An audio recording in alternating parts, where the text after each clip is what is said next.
Hello students, welcome back. Study hub आज आपके लिए लेके आया है एमसीक्यूज फिजिक्स के 10 में से कितने मार्क्स लेके आओगे बताना, कमेंट करके ज़रूर बताना। और मैं वापस से बता दूं, इन एमसीक्यूज का लेवल मॉडरेट टू टफ है, इजी बिल्कुल नहीं है।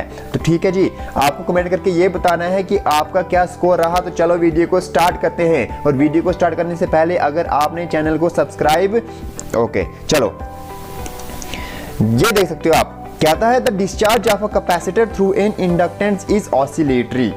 ठीक है, the frequency of these oscillations is, frequency of these oscillations आपको बताना है क्या ऑसिलेशंस की फ्रीक्वेंसी रहेगी। तो ये आपने रटाया होगा, आपके सबके दिमाग में होगा कि जब कभी भी हम एलसी ऑसिलेशंस को पढ़ते हैं तो हमारे पास जो फ्रीक्वेंसी का रिलेशन निकल के आता है that is equal to 1/2 pi under root of LC. बहुत ही ईजी क्वेश्चन था, सीधा क्वेश्चन था। आई होप आपका स्कोर एक सबका हो गया होगा। चलो नेक्स्ट क्वेश्चन की बात करते हैं।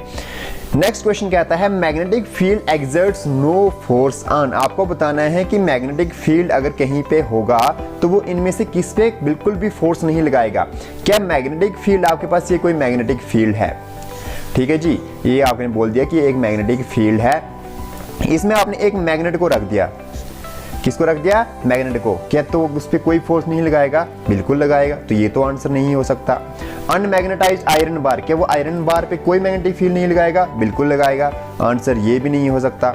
अब मूविंग चार्ज, अब कहता है मूविंग चार्ज होगा तो क्या होगा। तो हमें पता है कि सर मूविंग चार्ज होगा, जब कभी भी कोई मूविंग चार्ज होता है तो उसके इर्द गिर्द इलेक्ट्रिक फील्ड भी बनता है और मैग्नेटिक फील्ड भी बनता है। तो अगर मैग्नेटिक फील्ड पहले है, यहाँ पे हम एक मूविंग चार्ज रखेंगे तो उसके इर्द गिर्द इलेक्ट्रिक फील्ड भी प्रोड्यूस हो रहा होगा और मैग्नेटिक फील्ड भी प्रोड्यूस हो रहा होगा। तो उसकी वजह से क्या ये मैग्नेटिक फील्ड और ये मैग्नेटिक फील्ड आपस में इंटरैक्ट नहीं करेंगे? बिल्कुल करेंगे। तो कहते हैं ये फोर्स नहीं, तो बिल्कुल ये भी आंसर नहीं है। तो अल्टीमेटली हमारा आंसर क्या रहेगा? Stationary charge. हमें पता है जब कोई स्टेशनरी चार्ज रहता है तो हमें उस पर मैग्नेटिक फील्ड कोई इफेक्ट नहीं दिखाता, इसलिए हमने पढ़ा है कि एक मूविंग चार्ज जो है उसके इर्द गिर्द मैग्नेटिक फील्ड बनता है, जबकि एक स्टेशनरी चार्ज पे मैग्नेटिक फील्ड कोई इफेक्ट शो नहीं करता। तो इसमें आपको पूछेगा कि इस पे फोर्स नहीं लगाता, तो डी जो है वो आपका सही आंसर रहेगा। आई होप क्लियर होगा, आपने पढ़ा हुआ है मैग्नेटिक इफेक्ट्स ऑफ करंट। चलो नेक्स्ट में बात करते हैं। कहता है एक एलसीआर सर्किट में inductance is change from L to L/2। एक एलसीआर सर्किट था आपके पास और उसमें कहता है आपका जो इंडक्टेंस था उसको L से चेंज करके आपने L/2 कर दिया to keep the resonance, same resonance. अब फ्रीक्वेंसी कहता है चेंज नहीं होनी चाहिए। क्या फ्रीक्वेंसी जो है चेंज नहीं होनी चाहिए? तो फ्रीक्वेंसी का फॉर्मूला लिख दो 1/2 pi under root of LC। ठीक है, फ्रीक्वेंसी चेंज नहीं होनी चाहिए, मतलब यहाँ पे जो वैल्यू है वो चेंज नहीं होनी चाहिए। तो कहता है बताओ C की क्या वैल्यू होनी चाहिए। अब हम C को कैसे चेंज करें कि ये फ्रीक्वेंसी की वैल्यू चेंज ना हो। तो चलो अगर हम बात करें तो हमारे पास ये हो जाएगा 1/2 पाई, वैसे का वैसा रहेगा, अंडर रूट ऑफ L को कहता हमने L/2 कर दिया है। तो बताओ इस C की क्या वैल्यू रहेगी। तो क्लियरली अगर मैं इस C को कितना कर दूंगा, 2C कर दूंगा, ये 2 और ये 2 वापस से कट जाएगा। आपका जो आंसर रहेगा वापस से क्या रहेगा? आपका आंसर रहेगा 1/2 pi under root of LC। और वही आपकी रेजोनेंट फ्रीक्वेंसी स्टार्टिंग में भी थी और एंड में भी थी। इसलिए कहता है आप अगर C को चेंज कर दोगे किस पे, अगर C को चेंज कर दोगे 2C में, तो आपका जो फ्रीक्वेंसी रहेगी वो सेम रहेगी। क्लियर है इतनी बात? आई होप क्लियर होगी। चलो नेक्स्ट क्वेश्चन की बात करते हैं। द कोफिशिएंट, ये थोड़ा सा न्यूमेरिकल बेस्ड है। The coefficient of mutual inductance when magnetic flux changes by, कहता है कोफिशिएंट ऑफ म्यूचुअल इंडक्टेंस आपको निकालना है जब मैग्नेटिक फ्लक्स चेंज हो रहा है बाय, ये आपके पास मैग्नेटिक फ्लक्स चेंज हो रहा है, उसकी वैल्यू गिवन है, वो लिख लेते हैं हम 2 × 10 रेज़ टू पावर कितनी है, 2 × 10 रेज़ टू पावर -2 वेबर। ठीक है जी, यही है। एंड करंट चेंजेस बाय, और करंट कितना चेंज हो रहा है 0.01 एम्पेयर। ठीक है, ये आपके पास दो वैल्यूज गिवन है, आपको कोफिशिएंट म्यूचुअल इंडक्टेंस निकालना है। तो आपने पढ़ा हुआ है सिंपल सा रिलेशन, हमें पता है कि हमने एक रिलेशन पढ़ा हुआ है। क्या रिलेशन पढ़ा हुआ हमने? Phi is equal to M I, हाँ या ना। यहाँ से हमें m निकालना है, कोफिशिएंट म्यूचुअल इंडक्टेंस। तो लिख देंगे m इज इक्वल टू, किसके बराबर आ जाएगा? m is equal to phi by I.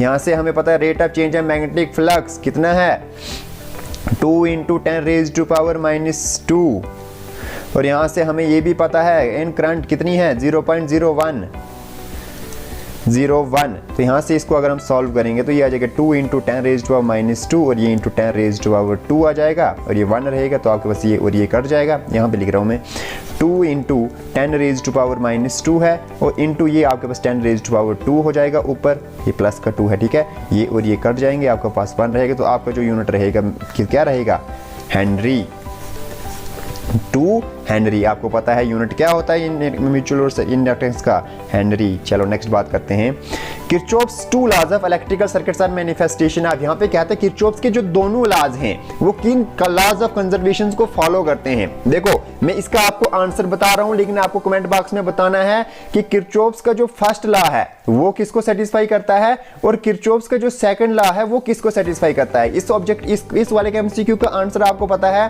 Both charge in energy. हमने पढ़ा है कि किरचॉफ्स लॉ में जब कभी भी हम देखते हैं तो both charge in energy remain conserved. आपको बताना है फर्स्ट लॉ में कौन सी एनर्जी चार्ज रहती है, सॉरी एनर्जी कंजर्व रहती है या चार्ज कंजर्व रहता है, और सेकंड लॉ में क्या कंजर्व रहता है। आपको ये कमेंट करके जरूर बताना है।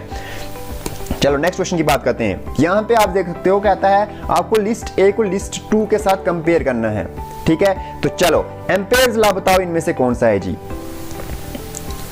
एम्पेयर्स लॉ कौन सा है, ठीक है। चलो एम्पेयर्स लॉ याद आ रहा है सर हमें, line integral B dot dl is equal to mu naught times the current flowing through the conductor, है कि नहीं। इसका मतलब ए का जो आंसर रहेगा दैट विल बी 4th।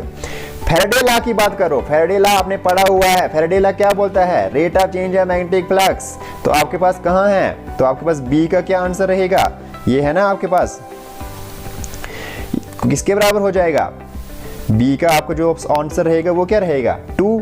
सी की बात करें, गॉस लॉ, ये अब सर हमने तो गॉस लॉ पढ़ा नहीं है, तो गॉस लॉ याद करो। गॉस लॉ आप यहाँ पे पूछा गया है, आपके पास जो 2 ऑप्शन है उसमें से आपको गॉस लॉ अप्लाई करना है। ये गॉस लॉ है, ये गॉस लॉ है। देखो यहाँ पे आपको बता दूं, ये गॉस लॉ है जो वो है गॉस लॉ फॉर मैग्नेटिज्म, जो कहता है कि डाइवर्जेंस ऑफ मैग्नेटिक फील्ड कितना होगा, 0 होगा। तो सी का क्या आंसर रहेगा, पहला, ठीक है जी। ये आपके पास ये इसका क्या आंसर रहेगा, del dot B is equal to 0। और डी जो है आपके पास क्या है, डी तो सर अब हमारे पास यही बचा है, K I D L of sine theta by R square. ये आपने पढ़ा हुआ है कि नहीं पढ़ा हुआ, sine of theta by R square. आपको कमेंट करके जरूर ये बताना है, कमेंट करके जरूर बताना कि आपके पास गॉस लॉ फॉर इलेक्ट्रोस्टैटिक्स क्या है। आपने गॉस लॉ फॉर मैग्नेटिज्म भी पढ़ा है और गॉस लॉ फॉर इलेक्ट्रोस्टैटिक्स भी पढ़ा है, तो आपको बताना है इलेक्ट्रोस्टैटिक्स में गॉस लॉ क्या होता है, कमेंट करके बताना है आपको, ठीक है। चलो नेक्स्ट क्वेश्चन की बात करते हैं। Capacity of an isolated spherical conductor is numerically equal to, अगर कहते हैं हम आइसोलेटेड स्फेरिकल कंडक्टर की बात करें तो उसकी कैपेसिटी किसके बराबर होती है। इसके लिए आपने याद करो, आपने जब पढ़ा था capacitance of a spherical conductor, तो आपने एक रिलेशन निकाला था सर, हमारे पास रिलेशन निकल के आया था C इज इक्वल टू किसके बराबर निकल के आया था, 4 पाई एप्सिलॉन नॉट R के बराबर, बोलो हाँ या ना। और यहीं से आपने एक और चीज भी पढ़ी थी, क्या पढ़ा था, कैपेसिटी ऑफ अर्थ हमारा जहां पे हम पढ़ते हैं एज ए स्फीयर मान के चलते हैं, और हमने कैपेसिटी ऑफ अर्थ भी निकाला था। आपको कमेंट करके वो भी बताना है, बताओ कैपेसिटेंस ऑफ अर्थ कितना निकल के आता है, ठीक है, कमेंट करके जरूर बताना। चलो इस क्वेश्चन की बात करते हैं। ये कहता है कि इनमें से बताओ ये आर क्या है, रेडियस है। आपको बताना है कैपेसिटी किसी भी आइसोलेटेड स्फेरिकल कंडक्टर की न्यूमेरिकली किसके बराबर हम कह सकते हैं। देखो ये वैल्यू जो है 4 इंटू पाई की लिख दो 22/7, एप्सिलॉन नॉट की वैल्यू आपको पता है 8.85 इंटू 10 रेज़ टू पावर -12 होती है। पीछे आपके पास क्या बचा आर। अब देखो ये वैल्यू 10 रेज़ टू पावर -12 बहुत छोटी है, तो इसलिए हमारे पास जो सी है हम कह सकते हैं कि नियरली किसके बराबर है, आर के बराबर है। तो इसका जो सही ऑप्शन रहेगा that will be option number A, radius. Clear है इतनी बात। चलो नेक्स्ट बात करते हैं। 1 electron volt is equal to, ठीक है, थोड़ा सा मेमोरी बेस्ड क्वेश्चन है। बताना है कि 1 इलेक्ट्रॉन वोल्ट किसके बराबर होता है, 1.6 into 10 raise power -19 ergs, 1.6 into 10 raise power -19 joules, 9.1 into 10 raise power -31 joules, या 9.1 इंटू 10 रेज़ पावर -31 अर्ग्स। तो आपको याद आ जाना चाहिए कि आपके पास जो 1 इलेक्ट्रॉन वोल्ट होता है वो होता है 1.6 into 10 raise to power -19 joules के बराबर। अब मैं आपको कमेंट करके आपसे एक और क्वेश्चन पूछ रहा हूं, आपको बताना है कि 1 इलेक्ट्रॉन वोल्ट कितने अर्ग्स के बराबर होते हैं। आपने अर्ग्स की बेस्ड पे इसका आंसर बताना है। ठीक है जी, चलें, इसका क्या आंसर रहेगा? इसका आंसर रहेगा 1.6 × 10⁻⁻19 जूल। नेक्स्ट क्वेश्चन की बात करते हैं। Who discovered the fact that electric field is produced in a conductor when magnetic lines of force move across it? किसने कहा था कि जब कभी भी इलेक्ट्रिक फील्ड जो है वो प्रोड्यूस हो जाता है किसी कंडक्टर में जब मैग्नेटिक फील्ड लाइंस उसमें से पास करती हैं? तो ऐसा किसने कहा था? फैराडे ने क्या कहा था कि when ever the magnetic flux, ये वही है जब कभी भी मैग्नेटिक फील्ड लाइन किसी कंडक्टर में से पास करेंगी तो वहां पे हमारे पास क्या हो जाता है? एक इलेक्ट्रिक फील्ड भी सेटअप हो जाता है। तो इसका क्या आंसर रहेगा? Option number C. ठीक है, चलो लास्ट क्वेश्चन की बात करते हैं।